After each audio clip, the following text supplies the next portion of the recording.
করব, কোন কোন নামাজে কসর করব। এই ক্ষেত্রে আমরা 4 রাকাতি নামাজের স্থলে 2 রাকাত পড়ব। 4 রাকাতি নামাজ কোন ওয়াক্ত?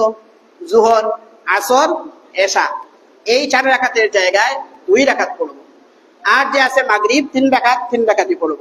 আর আছে কি ফজরের নামাজ 2 রাকাত, 2 রাকাতই পড়ব। এবার কথা হলো, যেই নামাজের মধ্যে 4 রাকাত আছে, এই নামাজ যদি আপনি এমন ইমাম সাহেবের পিছনে পড়েন যিনি কি নয়, মুসাফির নয়, উনি 4 রাকাত পড়াইতেছেন, তাহলে আপনার জন্য 4 রাকাত পড়া ওয়াজিব হয়ে যায় ইক্তেদা করার কারণে। কি করার কারণে?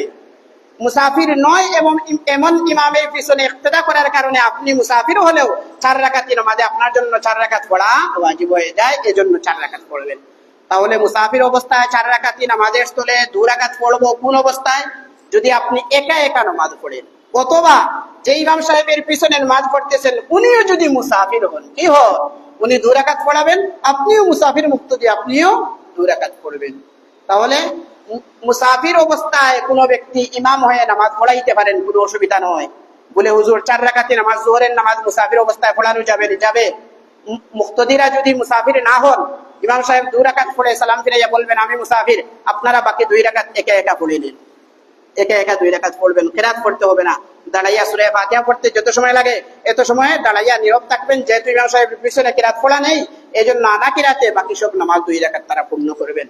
তাহলে মুসাফির অবস্থায় ইমামও হওয়া যায়, কোনো অসুবিধা নেই।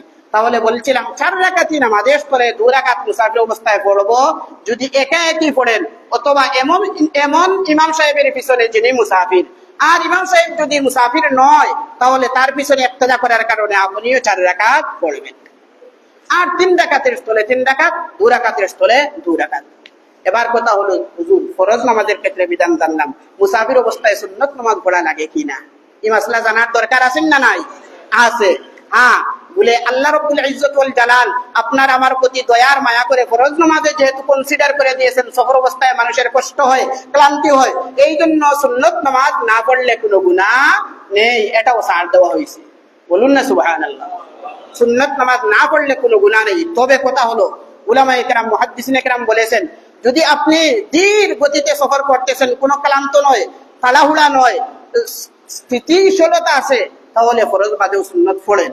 আর যদি আপনার সময় কম, পরিশ্রান্ত, ক্লান্ত, তাহলে ফরজ নামাজ পড়েই আপনি শেষ। ওয়াজিব নামাজ পড়বেন, বিতিন নামাজ পড়বেন, আর ফরজ নামাজ পড়বেন। সুন্নত নামাজ না পড়লে কোনো গুনাহ হবে না। সুন্নত নামাজ সফর অবস্থায় পড়া জরুরি নয়। সফর অবস্থায় পড়া কি নয়? হ্যাঁ, কেউ পড়লে সওয়াব হবে, পড়লে। তবে পড়লে 4 রাকাতের স্থলে 4 রাকাতই পড়তে হবে।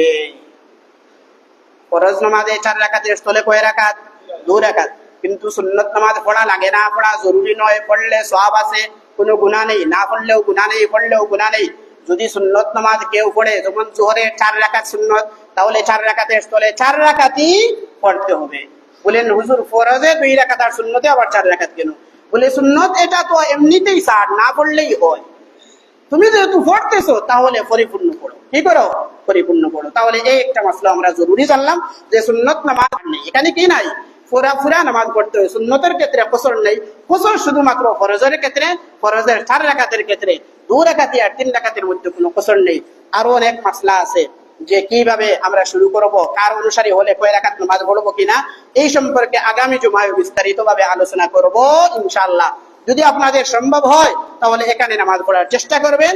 এই মাসলাগুলো আমাদের প্রত্যেকের জন্য জানা জরুরি না জরুরি না? আপনারা বলেন, কত জরুরি, কত জরুরি।